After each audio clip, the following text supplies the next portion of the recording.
ಅದರಲ್ಲಿ ಒಂದು ಕ್ಲಾಸ್ ಏನಿತ್ತು ಅಂತ ಹೇಳಿದ್ರೆ, ಅವಳು ಬೇರೆಯವನ ಜೊತೆಗೆ ಸಂಬಂಧ ಹೊಂದಿದ್ರೆ ಅಂದ್ರೆ ಅವಳ ಶೀಲ ಕೆಟ್ಟೋಯ್ತು ಅಂತ ಹೇಳ್ತಾರೆ. ಅವಳ ಕ್ಯಾರೆಕ್ಟರ್ ಅಸಾಸಿನೇಷನ್ ಮಾಡಿಕೊಂಡು ಹಂಗಾದಂಥ ಸಮಯದಲ್ಲಿ ಇವನು ಮೇಂಟೆನೆನ್ಸ್ ಕೊಡುವಂಗಿಲ್ಲ ಅಂತ ಹೇಳ್ಬಿಟ್ಟು. ಸೊ ಅವತ್ತಿನಿಂದನೂ ಇವತ್ತಿನವರೆಗೂ ಕೋರ್ಟ್ನಲ್ಲಿ ಇದೊಂದು ಗ್ರೌಂಡ್, ಈಸಿ ಗ್ರೌಂಡು. ಜಡ್ಜು ನಂಬಿಡ್ತಾನೆ ಈಸಿಯಾಗಿ, ಲಾಯರ್ಗಳನ್ನು ಕೂಡ ಈಸಿಯಾಗಿ ಅದನ್ನು ಉಪಯೋಗಿಸ್ತಾರೆ. ಅವಳ ಕ್ಯಾರೆಕ್ಟರ್ ಸರಿ ಇಲ್ಲ, ಸೊ ಮೇಂಟೆನೆನ್ಸ್ ಕೊಡೋದಿಲ್ಲ. ಅವಳು ಮದುವೆ ಆಗ್ಬಿಟ್ಟು ಎಲ್ಲನೂ ಬಿಟ್ಟು ಅವಳು ಹುಟ್ಟಿದ ಜಾಗ, ಅವಳ ಸಂಬಂಧಿಗಳು, ಅಪ್ಪ ಅಮ್ಮ, ಸಾಕಿದಂಥ ನಾಯಿ ಮರಿ, ಕೋತಿ ಮರಿ, ಬೆಕ್ಕಿನ ಮರಿ, ಏನು ದನಗಳು ಇದನ್ನೆಲ್ಲ ಬಿಟ್ಟು ಅವಳ ರೂಮು, ಅವಳ ಅಡುಗೆ ಮನೆ, ಅವಳು ಬೆಳೆದಂಥ ವಾತಾವರಣ ಎಲ್ಲನೂ ಬಿಟ್ಟು, ಅವಳ ಸ್ನೇಹಿತೆಯರು, ಅಜ್ಜಿ ತಾತ ಎಲ್ಲ ಬಿಟ್ಟು ಯಾವುದೋ ಒಬ್ಬ ಅಪರಿಚಿತನ ಮನೆಗೆ ಬರ್ತಾಳೆ.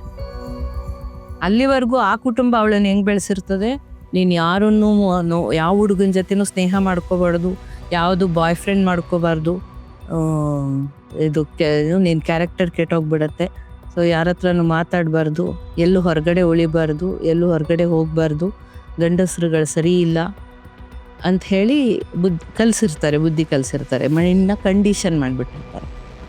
ಅದಾದಮೇಲೆ ಯಾವುದೋ ಒಂದು ಕಾಲದಲ್ಲಿ ಯಾವನ್ನೋ ಹಿಡ್ಕೊಂಡು ಬಂದ್ಬಿಟ್ಟು ಇವನನ್ನ ಮದುವೆ ಆಗು ನೀನು ಅಂತ ಹೇಳ್ತಾರೆ. ಈಗ ಅಟ್ಲೀಸ್ಟ್ ಎಂಗೇಜ್ಮೆಂಟಿಂದ ಮದುವೆವರೆಗೂ ಒಂದು ಸ್ವಲ್ಪ ಟೈಮ್ ಕೊಡ್ತಾರೆ, ಅರ್ಥ ಮಾಡ್ಕೊಳ್ಳಿ ಅಂತ.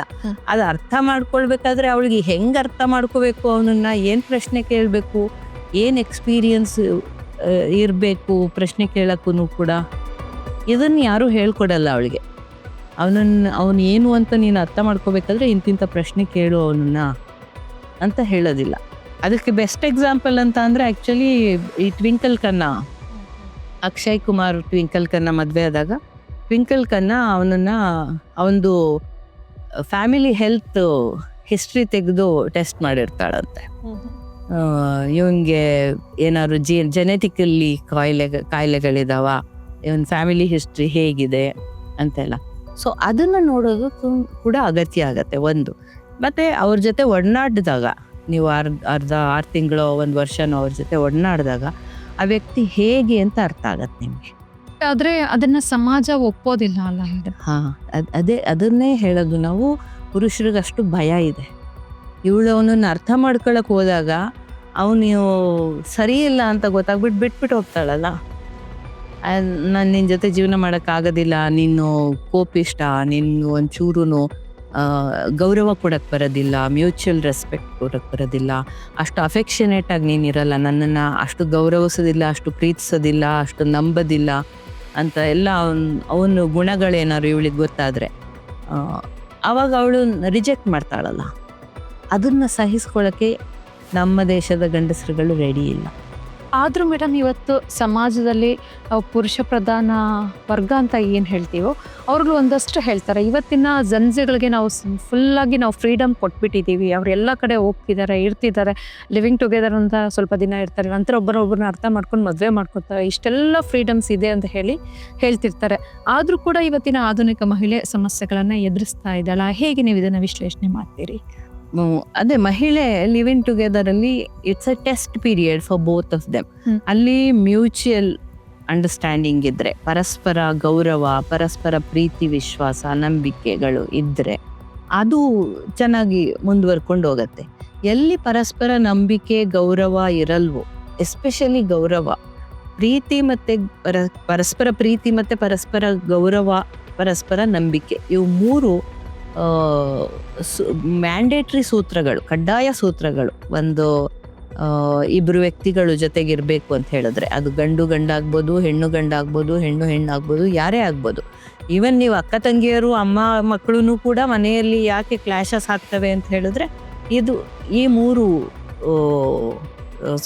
ಎಲಿಮೆಂಟ್ಗಳೇನಿದೆ, ಸೂತ್ರಗಳೇನಿದೆ, ಇವು ಪಕ್ಕ ಇರೋದಿಲ್ಲ ಅಲ್ಲಿ. ಸೊ ಸ್ವಲ್ಪ ಮಟ್ಟಿಗೆ ಒಂದು 5 to 10% ಅಡ್ಜಸ್ಟ್ ಮಾಡ್ಕೊಳ್ಳೋದಕ್ಕೆ ಎಲ್ಲರೂ ರೆಡಿ ಇರ್ತಾರೆ. ಆದರೆ ಒನ್ ಸೈಡ್ ಗೌರವ, ನಾನು ಗೌರವ ಎಕ್ಸ್ಪೆಕ್ಟ್ ಮಾಡಿಬಿಟ್ಟು ನಿನ್ಗೇನು ಗೌರವ ಕೊಡೋದಿಲ್ಲ ಅಂದರೆ, ನನಗೆ ಎಲ್ಲ ರೀತಿಯ ಪ್ರೀತಿ ಬೇಕು ಆದರೆ ನಾನು ಪ್ರೀತಿ ಕೊಡೋದಿಲ್ಲ, ನೀನು ನನ್ನನ್ನು ಸಂಪೂರ್ಣ ನಂಬಬೇಕು ಆದರೆ ನಾನು ನಿನ್ನನ್ನು ನಂಬೋದಿಲ್ಲ. ಒಂದೇ ಒಂದು ದಿನ ಹೊರಗಡೆ ಹೋಗ್ಬಿಟ್ರೆ ಯಾರಿಗೋಸ್ಕರ ಹೋಗಿದ್ದೆ, ಯಾರ್ದೋ ಜೊತೆ ಫ್ರೆಂಡ್ ಜೊತೆ ಮಾತಾಡ್ತಾ ಇದ್ರು ಅವ್ನು ಯಾವನು, ಯಾಕೆ ನಿನ್ನ ಜೊತೆ ಮಾತಾಡ್ತಾ ಇದ್ದೇನೆ ಅಂತ ಹೇಳೋದು. ಇವಾಗಿನ ಕಾಲದಲ್ಲಿ ಫೋನಿಂದು ಪಾಸ್ವರ್ಡ್ಗಳು ಇಟ್ಕೊಳ್ಳೋದು, ಏನು ಬ್ಯಾಂಕ್ದು ಕಾರ್ಡ್ಗಳು ಇಟ್ಕೊಳ್ಳೋದು, ಇಮೇಲ್ ಪಾಸ್ವರ್ಡ್ಗಳು ಇಟ್ಕೊಳ್ಳೋದು.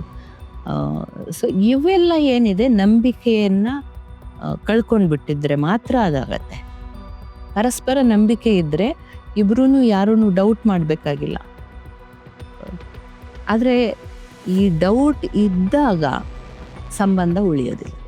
ಆ ಸಂಬಂಧ ಉಳಿಯೋದಿಲ್ಲ ಇದ್ದಾಗ ಅವಳು ಹೊರಗೆ ಬರ್ತೀನಿ ಅಂದರೆ, ಈಗಿನ ಕಾಲದ ಹುಡುಗರುಗಳಿಗೂ ಕೂಡ ನೀವು ನೋಡಿರ್ಬೋದು, ಒಬ್ಬ ಸೂಟ್ ಕೇಸಿಗೆ ತುಂಬಿದ್ದ, ಒಬ್ಬ ಫ್ರಿಡ್ಜಿಗೆ ತುಂಬಿದ್ದ, ಇನ್ನೊಬ್ಬ ಮೂಟೆಗೆ ತುಂಬಿ ಎಲ್ಲೋ ಹಾಕ್ದ. ಸೊ ಈ ರೀತಿ ನಡೆಯುತ್ತೆ. ಈ ಥರದ ಒಂದು ವಿಚಾರಗಳು ಬಂದಾಗ ಮೇಡಮ್, ಕಾನೂನಿನಲ್ಲಿ ಹೆಣ್ಣಿನ ರಕ್ಷಣೆಗೆ ಯಾವ ರೀತಿಯ ಒಂದು ಶಿಕ್ಷೆ ಇದೆ, ಯಾವ ರೀತಿಯ ಒಂದು ಕಾನೂನು ಇದೆ, ಲಾ ಏನು ಹೇಳಿ ಸರ್? ಕಾನೂನು ಯಾರ ಮೇಲೂ ಹಲ್ಲೆ ಮಾಡಬಾರ್ದು ಅಂತ ಹೇಳುತ್ತೆ. ಒಂದು ವ್ಯಕ್ತಿಯ ಹಕ್ಕು ಶುರುವಾಗುವಲ್ಲಿಗೆ, ಆ ವ್ಯಕ್ತಿಯ ಮೂಲಭೂತ ಹಕ್ಕು ಶುರುವಾಗುವಲ್ಲಿಗೆ ನಿಮ್ಮ ಮೂಲಭೂತ ಹಕ್ಕು ಕೊನೆಗೊಳ್ತದೆ. ಅವ್ರ ವ್ಯಾಪ್ತಿ ಒಳಗಡೆ ನಿಮ್ಮ ವ್ಯಾಪ್ತಿ ಬರುವುದಿಲ್ಲ. ಈಗ ನಾನು ಘನತೆಯಿಂದ ಜೀವನ ಮಾಡಬೇಕು ಅಂತ ಅಂದರೆ ನನ್ನನ್ನು ಎಲ್ಲರೂ ಗೌರವಿಸ್ಬೇಕು, ನನ್ನನ್ನು ಎಲ್ಲರೂ ಪ್ರೀತಿಸ್ಬೇಕು, ನನ್ನ ಮೇಲೆ ವಿಶ್ವಾಸ ಇಡಬೇಕು, ನನ್ನ ಮೇಲೆ ಯಾವುದೇ ರೀತಿಯ ಡೆರೋಗೇಟ್ರಿ ಮಾತಾಡಬಾರ್ದು ಅಥವಾ ಆ್ಯಕ್ಷನ್ಗಳನ್ನು ತೋರಿಸ್ಬಾರ್ದು, ನನ್ನ ಮೇಲೆ ಹಲ್ಲೆ ಮಾಡಬಾರ್ದು, ಇದೆಲ್ಲ ಇರುತ್ತೆ. ಸೊ ನಾನು ಗಂಡ, ನನಗೆ ಅಧಿಕಾರ ಇದೆ, ನಾನು ಏನು ಬೇಕಾದ್ರೂ ನನ್ನ ಹೆಂಡ್ತಿಗೆ ಮಾಡ್ತೀನಿ ಅನ್ನೋವಂಥದ್ದು ಅವಳ ಮೂಲಭೂತ ಹಕ್ಕನ್ನು, ವ್ಯಾಪ್ತಿಯನ್ನು ಹೊಕ್ಕಿ ಅವಳ ಜೀವನದ ಘನತೆಗೆ ಕುಂದುಂಟು ಮಾಡ್ತಾ ಇದ್ದಾನೆ, ಅವಳ ಜೀವನದ ಭದ್ರತೆಗೆ ಕುಂದುಂಟು ಮಾಡ್ತಾ ಇರ್ತಾನೆ. ಸೊ ಇದು ಅವಳು ಆಗಿರ್ಬೋದು, ಅವನು ಆಗಿರ್ಬೋದು, ಯಾರಿಗೂ ಅಧಿಕಾರ ಇಲ್ಲ. ಅಪ್ಪ ಆಗಿದ್ರೂ ಅಧಿಕಾರ ಇಲ್ಲ, ದ ಸೋಕಾಲ್ಡ್ ಗಂಡ ಆಗಿದ್ರು, ಸಂಗಾತಿ ಆಗಿದ್ರೂ ಅಧಿಕಾರ ಇಲ್ಲ, ಮಗ, ಅಣ್ಣ ತಮ್ಮಗಳು, ಯಾರಿಗೂ ಅಧಿಕಾರ ಇಲ್ಲ. ಆದರೆ ಅವರ ಅಧಿಕಾರ ವ್ಯಾಪ್ತಿಯನ್ನು ಅರ್ಥ ಮಾಡ್ಕೊಳ್ತಾ ಇಲ್ಲ. ಯಾರು ನಾವು ಗಂಡಸರು ಅಂತ ಅಂದ್ಕೊಂಡ್ಬಿಟ್ಟಿದ್ದಾರೆ, ನಾವು ಗಂಡಸರು, ನಾವು ಪ್ರಶ್ನಾತೀತರು ಅಂತ ಅಂದ್ಕೊಂಡ್ಬಿಟ್ಟಿದ್ದಾರೆ. ನನ್ನ ಜನ್ಮಸಿದ್ಧ ಹಕ್ಕು ಗೌರವ, ನನ್ನ ಜನ್ಮಸಿದ್ಧ ಹಕ್ಕು ಅಧಿಕಾರ ಮಾಡೋದು ಅಂತ ಅಂದ್ಕೊಂಡ್ಬಿಟ್ಟಿದ್ದಾರೆ. ಅದು ಸುಳ್ಳು. ಆ ಸುಳ್ಳನ್ನು ಅವ್ರು ನಂಬ್ಕೊಂಡು ಆ ಸುಳ್ಳಿನಲ್ಲೇ ಜೀವನ ಮಾಡ್ತಾ ಇದ್ದಾರೆ.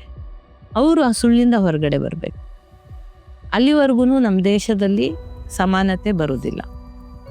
ತುಂಬ ಬಹಳ ಮುಖ್ಯವಾದಂಥ ಸಮಸ್ಯೆ ಏನು ಅಂದರೆ, ಅವರು ತೋಡದಂಥ ಬಾವಿಗೆ ಅವರೇ ಬೀಳ್ತಾ ಇದ್ದಾರೆ ಈಗ. ಒಂದು ಕುಟುಂಬ ಸರಿ ಇರಬೇಕು ಅಂತ ಹೇಳಿದ್ರೆ, ಅಥವಾ ಭಾರತದ ಭವಿಷ್ಯದ ಒಂದು ಜನರೇಷನ್ ಸರಿ ಆಗಬೇಕು ಅಂತ ಹೇಳಿದ್ರೆ, ಒಳ್ಳೆ ಮಕ್ಕಳುಗಳು ಹುಟ್ಟಬೇಕು. ಒಳ್ಳೆ ಮಕ್ಕಳುಗಳು ಹುಟ್ಟಬೇಕಾದ್ರೆ ಇಲ್ಲಿ ಕುಟುಂಬ ಸರಿ ಇರಬೇಕು. ಅವಳನ್ನ ಸಣ್ಣದ್ರಲ್ಲಿಂದ ಆರೋಗ್ಯವಾಗಿ, ದೈಹಿಕ ಮತ್ತು ಮಾನಸಿಕವಾಗಿ ಆರೋಗ್ಯವಾಗಿ ಬೆಳೆಯುವಂತ ಮಾಡಬೇಕು. ಆದರೆ ನಮ್ಮ ದೇಶದಲ್ಲಿ ಹೆಣ್ಮಕ್ಳುಗಳ ಮಾಲ್ನರಿಶ್ಮೆಂಟ್, ಅಪೌಷ್ಟಿಕತೆ ಎಷ್ಟಿದೆ ಅಂತ ಹೇಳಿದ್ರೆ, ಬೇರೆ ದೇಶಗಳಿಗೆ ಕಂಪೇರ್ ಮಾಡಿದ್ರೆ ಅತಿ ಹೆಚ್ಚು ನಮ್ಮ ದೇಶದಲ್ಲಿ ಮಾಲ್ ನ್ಯೂಟ್ರಿಷನ್. ಸೊ ಅಂತಹ ಅಪೌಷ್ಟಿಕತೆಯಿಂದ ನರಳ್ತಾ ಇರುವಂತಹ ಒಂದು ಮಹಿಳೆ ಎಂಥ ಮಗುವಿಗೆ ಜನ್ಮ ಕೊಡ್ಬೋದು?